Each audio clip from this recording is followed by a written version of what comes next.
Vous connaissez la chaîne Viceland? Oui, alors elle est installée à Londres, donc elle aussi ne dépend pas de nous. Vous la regardez ou pas? Mais pas Aïe et Finzer, mais si, Aïe et Finzer, vous connaissez Bruno Jeudi? Oui. C'est une chaîne par abonnement, accessible par 6 millions de Français via la Freebox, la Livebox ou CanalSat. Et ils diffusent Aïe et Finzer, comme vous dites, mais Aïe c'est en anglais, comme quelqu'un qui serait Aïe, qui serait défoncé.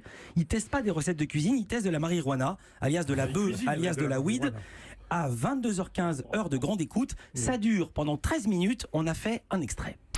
Allez, fumez tous les deux là. Tous les deux. Et on va goûter une bœuf incroyable qui s'appelle la Moby Dick. Veux-tu goûter? Qu'est-ce que c'est comme dit celle-là? C'est donc la Moby Dick. Yvick, est-ce que tu te rappelles de ton premier ouinge? Ouais. C'était un joint de shit. On va faire fumer un peu la musère. Alors. Tirez une grosse taf, tire très fort. Hein. Ah là là C'est là. goûtu, c'est pur, il n'y a pas de tabac, comme ça on goûte mieux encore. Et tire 3 énormes tafs de dragon, de maître poumonier. Celui qui perd tire une grosse taf. Eh ben, ça va fumer une grosse latte. Aucun poumon n'a été blessé lors de ce tournage.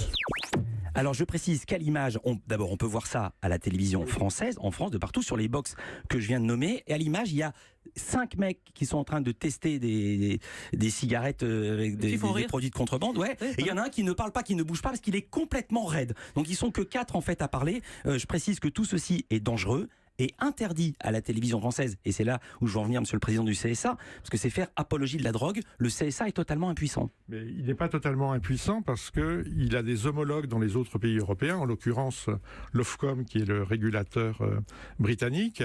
Et ce réseau de régulateurs, évidemment, coopère. C'est-à-dire nous pouvons saisir notre collègue britannique pour lui dire là, il y a quelque chose qui manifestement ne va pas, contraignez cette chaîne à rentrer dans l'ordre. C'est émis depuis Londres, vous venez de le dire. Vous pouvez saisir. L'avez-vous fait? Allez-vous le faire? Et cette émission va-t-elle être interdite?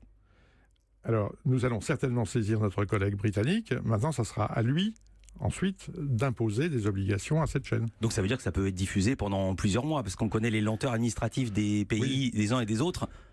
Oui, alors vous avez cité cet exemple-là. Il y a un autre exemple. Vous connaissez l'émission Les Recettes Pompettes? Évidemment. Oui. Mais là, c'était avec Monsieur Poulpe. Avec Monsieur Poulpe. Voilà. Et c'était une chaîne YouTube et pas une chaîne CapSat. Ouais. Mais là aussi, c'était un peu le même problème. Il y avait l'apologie de l'alcool. Ils se sont installés à Londres. Ils étaient installés à Paris. C'est une filiale de Canal. Et donc ça ils sont continue. installés à Londres.